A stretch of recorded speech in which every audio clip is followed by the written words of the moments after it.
જીવનમાં જ્યારે અતિશય ગરીબાઈ, હતાશા, નિરાશા, માથે કર્જ થઈ ગયું હોય, દુઃખમાંથી બહાર નીકળવાનો કોઈ રસ્તો ન મળતો હોય, ત્યારે રામાયણના આચાર્યો કહે છે કે સુંદરકાંડની અંદર વિભીષણ શરણાગતિ આપેલી છે. જો એનો નિત્ય પાઠ કરે તો એ સુંદરકાંડની અંદર કઈ જગ્યાએ છે તો એ બતાવું છું. સુંદરકાંડનો 41મો દોહો ત્યાંથી પ્રારંભ કરવાનો.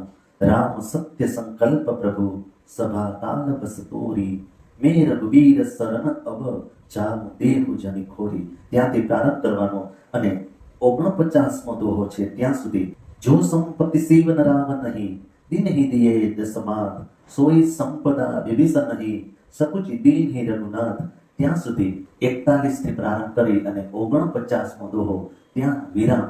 આનો જો નિત્ય પાઠ કરે તો એમને વિભીષણ શરણાગતિ કરે છે અને ગમે તેવું દુઃખ હોય એમાંથી માણસ બહાર આવી જાય. આવું રામાયણના આચાર્યો કહે છે.